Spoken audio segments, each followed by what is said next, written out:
In the second section of chapter 6, we will talk about the most important role of the routing layer, which is routing. So this section is divided into two parts depending on where the routing happens. So we'll talk about how a host routes. The other part talks about how the router actually routes. So the first part, for a host to route, there are three types of locations that the host can route to.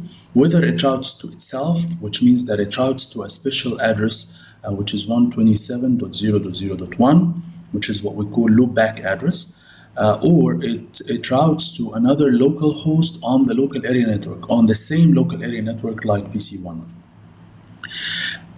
Or the third type of routing, which is to route to a remote host, which means that it has to forward the packet through router R1 to the remote host. If a host wants to route a packet to a remote network, it routes the packet through what we call the default gateway. The default gateway is a special interface on the router that's connected to this host, and it forwards the packets to the remote network through activating the routing table on the router. So PC1 has three types, as we said.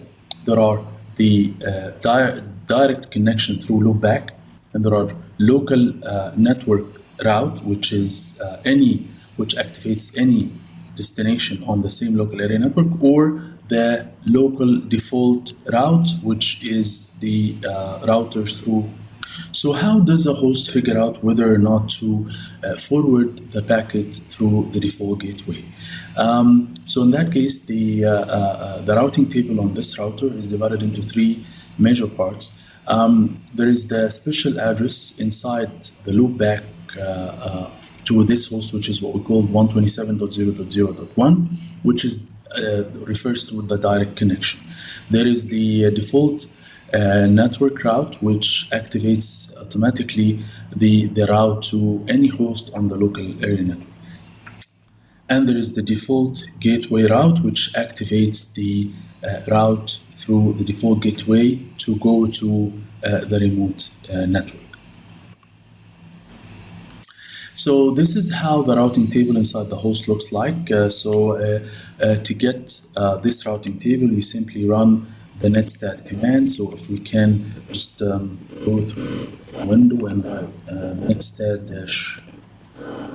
dash, we get all the routing tables on all the interfaces that are connected to PC1. So for example, this PC has Wi-Fi, it has Bluetooth, it has Ethernet, and in Ethernet you have the IP version 4 routing table, you have the IP version 6 routing table. So we'll talk about the IP version 4 routing table now. So this is how the routing table looks like. You have multiple columns here. The first column is the network destination, which refers to the destination address. So if PC1 wants to send to a specific destination address, it has to look up this destination address in this column. The net mask, which refers to separating the network address from the host address. So this network destination is actually the network address, and to get the network address from any host address, we need to separate the network address using this net mask, as we will see in a minute. The gateway column is divided into two parts. Either we have to use the default gateway to route, which means that we want to activate the route to any host that exists on the remote networks, or it's on-link, which means that this destination address exists on the either inside the PC, inside PC1 activating the loopback, or it exists on the local network, which means that it's directly connected to PC1. The interface here refers to, again, two types. If it's 192.168.0.10.10, this means that this particular interface, which indicates that PC1 will send physically the packet across this interface to go out.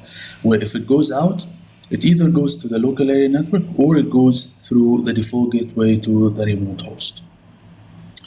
If PC1 wants to keep the packet inside PC1 and not exit it outside, in that case, it uses the interface 127.0.0.1, which means that PC1 will loop back this packet inside itself. The metric here indicates the cost that PC1 pays to send the packet to one of these destinations, and this metric increases as the route to this particular destination increases, but we will talk about the metric later on. So for now, forget about this metric column. So to understand the routing table inside the host better, we divided this routing table into 5 different sections.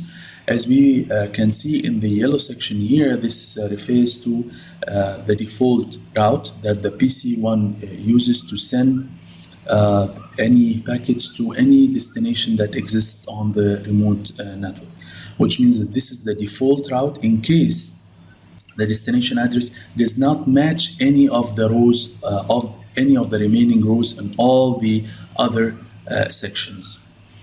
The green section here refers to the loopback. So any address that ranges from 127.0.0.0 all the way to 127.255.255.255, this destination, this packet will be sent over the loopback, which means that it will not exit PC1 and it will stay inside PC1 as a loopback packet. If the destination is on a network which starts with 192.168.10.anything, and anything here is referred to by 255.255.255.0, which means that any destination address that starts with 192.168.10.anything, it will activate this row here, which means that it will exit PC1 to interface 192.168.10.10. It will exit here and it will go through the local area network. Section 4 here activates Class D destinations which use multicast. So multicast can be accessed either through loopback or through the exit interface of that host. And there is the broadcast again, which can be accessed through the 2 possible interfaces, whether loopback or the exit interface. So to understand this better, let's talk about a simple example. So if we assume that PC1 wants to send a packet to address 192.168.10.20. So what happens is that the host will try to match this address to one of these entries. And as we can see, 192.168.10.20, if we try this entry here, we will end up with this. So to understand this, let's just run this example quickly. So if we can switch here, so 192.168.10.20, if we can end this with the subnet mask 255.255.255.0. This operation is simple AND, so to AND all the ones together. So this means that up to this point, the IP address will be the same. And anything beyond this point, it will be 0. So the end result will be 192.168.10.0. If we notice this address, if we go back, this address actually matches the entry here. So it matches 192.168.10.0, which means that this entry will be activated. And the result will be that it's on link, which means that it's connected on the local area network or connected on loopback. and it will use this interface, which means that PC1 will exit the packet across this interface, which means that it will go to the local area network. And in that case, it will not go through the default gateway. Another simple example, if we assume that PC1 wants to send to a network address of 10.10.10.10, okay?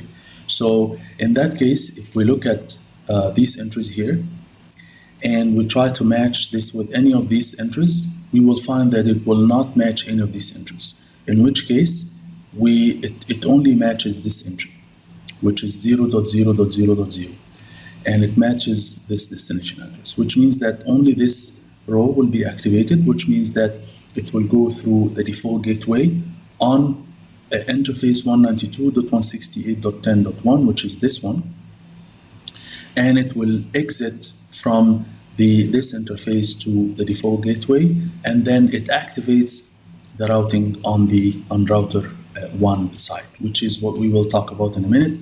So router 1 needs to be activated and forward this packet further.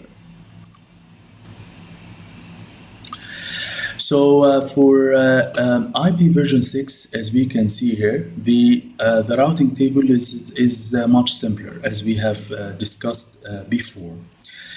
So the routing table has this if column, which indicates that the interface type that uses this entry. So, for example, 16 here refers to the Ethernet interface, and 1 here indicates the loopback interface, and so on. The metric here again refers to the cost that this PC will pay, and we'll talk about it later.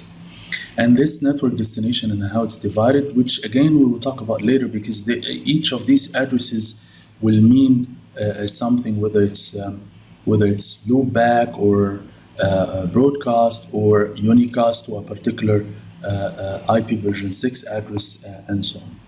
And as we said before, the gateway is on link in that case.